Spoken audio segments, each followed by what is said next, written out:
आज 1 मई को ऐतिहासिक मजदूर दिवस के अवसर पर रतबाड़ी इंटक ने अपने कार्यालय पर दोपहर 12 बजे ध्वजारोहण कर शुभ समारोह की शुरुआत की। जानिए पूरी खबर, देखते रहिए TNI 24।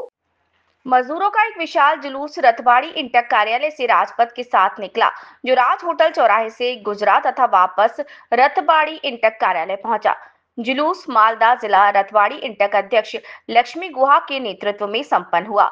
जुलूस में मालदा जिले के नेताओं और श्रमिकों के साथ साथ ट्रेड यूनियन के सदस्य भी शामिल हुए।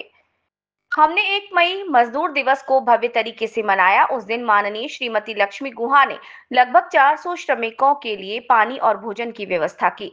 इस तरह आज मजदूर दिवस मनाया जाता है। आज पयला मे श्रमिक दिवस।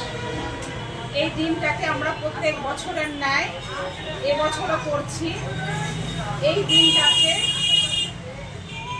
আমরা প্রত্যেকটা আমাদের যে ইউনিয়ন আছে সেখান থেকে প্রত্যেক জায়গা থেকে ইউনিয়নগুলো থেকে একজন করে আমরা এখানে একজন করে আসতে বলি। আজকের দিনটা আমরা খুব সুন্দর করে মর্যাদা সহকারে আমরা এই পয়লা মেটা প্রত্যেক বছর সেই বিশ্বনাথ গুহ প্রায় 59 বছর থেকে এই পয়লা মেটা করে এসছে। আর আমিও ওনার মিসেস হিসাবে আজকে 17 বছর হলো এই পয়লা মেটা করছি।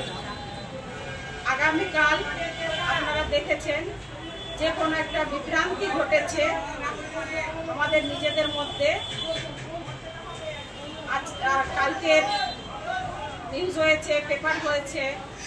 আমরা চাইব বিশ্বনাথ গুহর স্মৃতি রক্ষার কারণে আমাদের মধ্যে যে ভুল বোঝাবুঝি হচ্ছে, আমাদের এমপি সাহেব আছেন ঈশা খান চৌধুরী, তিনি হয়তো এই বিশ্বনাথ গুহর যে অফিস সেই সম্বন্ধে হয়তো অনেক কিছুই জানেন না।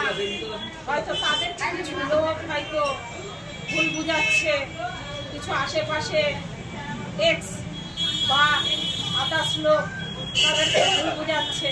আমি বলবো যে বিশ্বনাথ গুহর এই স্মৃতি রক্ষার জন্য আমি আবেদন করব সকলকে, ঈশাবাবুকেও বলবো যে আপনি কারো ইসে পাওয়া দেবেন না, প্রলোভনে পাওয়া দেবেন না, সঠিক যেটা সেটাই করুন।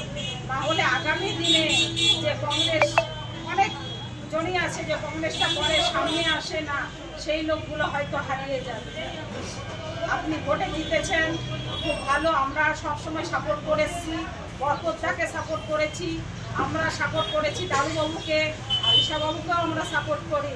কিন্তু কোনো ভুল বুঝাবুঝিতে যাতে এই জিনিসটা সম্পর্কটা নষ্ট না হয়ে যায়, বিশ্বনাথ গুহর ঐতিহ্য যেটা সেটা যেন নষ্ট না হয়। ধন্যবাদ।